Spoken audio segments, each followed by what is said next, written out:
Programme করতে চাইনি, যেটাকে পলিটিক্যাল অ্যাঙ্গেল থেকে দেখা হবে। আমরা ভেবেছিলাম আপনাদের ক্যাম্পাসে নিশ্চয়ই টঙের চায়ের দোকান আছে, ওইখানে সবাই মিলে বসে চা খেতে খেতে আড্ডা দিব, কিন্তু মানে আপনাদের এরকম হাজারো সহযোদ্ধার ভালোবাসা মানে এখানে উঠা ছাড়া কোনো উপায় নেই। আসলে আমরা জাস্ট অল্প দু একটা কথা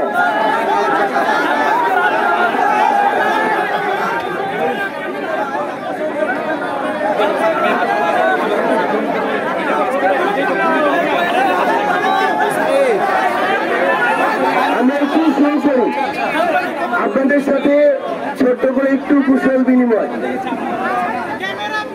আমাদের 2024 সালের আমাদের সহযোদ্ধারা, অভ্যুত্থানের সহযোদ্ধারা, আমরা আজকে প্রত্যক্ষ বা পরোক্ষ ভাবে বিগত 11 মাস ধরে বা 1 বছর ধরে একটা দেশ, একটা রাষ্ট্রযন্ত্র কিভাবে ফাংশন করে এগুলো দেখার সুযোগ হয়েছে। আমাদের কাছে মনে হলো আমাদেরকে এতদিন ধরে রাজনীতিবিদরা বলি কিংবা সরকারের সাথে সম্পৃক্ত যারাই আছে, যেটা দেখিয়েছে সেটা পুরোটা সত্য নয়, সেটাই দেখিয়েছে যেটা তারা দেখাতে চেয়েছে, কিন্তু অ্যাকচুয়াল যেটা জিনিস সেটা তারা দেখায়নি। আমরা এও দেখি রাজনীতিবিদরা সামনে এসে বড় বড় কথা বলে, কিন্তু ভিতরে ভিতরে তাদের ইন্টারনাল নেগোসিয়েশন চলে।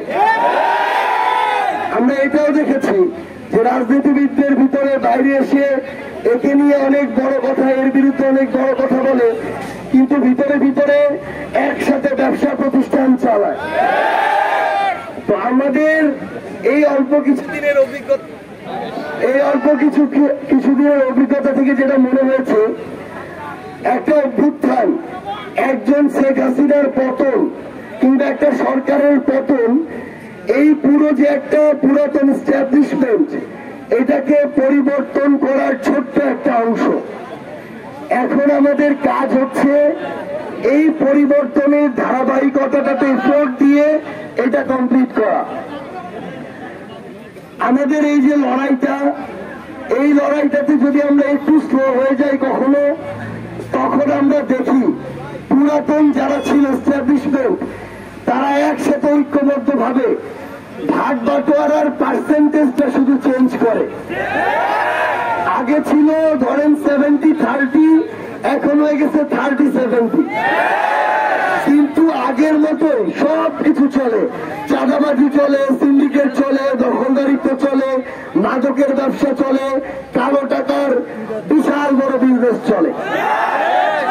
আমাদের দিন শেষে যেটা মনে হয়েছে, আমরা যে লড়াইটা শুরু করেছি ওই 36 দিনের একটা লড়াই, এটা শেষ করার পূর্ব পর্যন্ত আমাদের শহীদ যারা রয়েছেন, আহত যোদ্ধা যারা রয়েছেন, তাদের সাথে কমিটমেন্টের আমানতটা আমাদের রক্ষা করতে হবে।